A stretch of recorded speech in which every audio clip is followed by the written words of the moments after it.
because I'm thinking sweet pea, which is what Lizzie pointed out. It's yellow, so I've got to my wildflower guide, go to the yellow section, and I'll just flick through the top till I find the pea family. And they've done each family in alphabetical order, so it's a lot quicker to find. Primrose, carrot, oh maybe they haven't, there we go, pea family. Pea family. So if we go over the page, we're still in the pea family, and I can find common bird's foot. Oh, common bird's foot. So those little buds are the same as those little buds. And the description says June to September. Now we're in the middle of May, but we are in Cornwall on one of the sunniest spots, and it is starting to come out, so that to me is in keeping with what the book says. Short sprawling with woody base, so I'll have a look at the base.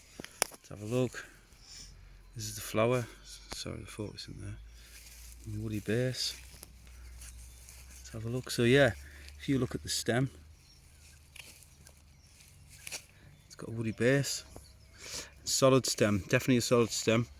Short grassy places, verges, usually coastal. Well, we're not coastal, but we're not too far from the coast really. We're in Cornwall, and it's surprising that it's alongside one of the biggest successful plants here. Good old gauze. If you sit and listen, you'll hear it crackling. Those are the seeds popping, and then basically it'll flower most of the year. Tends to flower whatever bit gets the most sun that time of year, and it provides incredible shelter for mammals and nesting birds. It also provides a nectar source for bees and butterflies, but it's also prolific at spreading.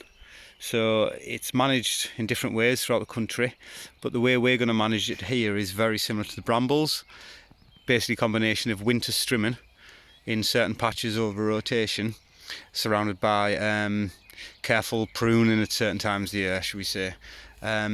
Basically we want to keep the habitat we've got, we want to keep all the mammals and all the insects and all the birds we've got, but what we want to do is encourage more biodiversity, so encourage more animals and insects into the wood, encourage all those flowers that are going to be hidden underneath those brambles. If they get trimmed back next year, we can have a wildflower meadow similar to we have down at the bottom. But it has to be done in stages. We can't just try and do it all at once, because we'll probably destruct the habitats we've got. And as I'm sat here, I'm basically listening to, I can hear a chaffinch. I can hear a chiff-chaff behind me. I've just watched a long-tailed tit fly by me. Up in the top there, I don't know, oh, there it is. I'll guess that's a jackdaw, maybe. I've heard them around here, I've watched them. Chiff-chaff's still going. Higher up, I've definitely seen buzzards here. So many crows flying around. There's a lot of magpies, jays, rooks, ravens. What's that you found, is it? Rabbit. Yep, so this is what Lizzie's just pointed out. A little bit of digging by a bit of rabbit poos, those little tiny round blobs. Could be confused with sheep poo, but there's no sheep up here, so it's not that. It'll be rabbits. Badger poos are a little bit more like a dog poo, shall we say. Always in a little tiny dugout natural toilet. You might see, if you see a latrine or a poo inside a bit of a little nest, have a look round. You might see some bigger holes. That'll probably be a badger set. Just be very careful where you're walking, and just keep your distance. And you know, if you come at the right time, you might be fortunate enough to see them.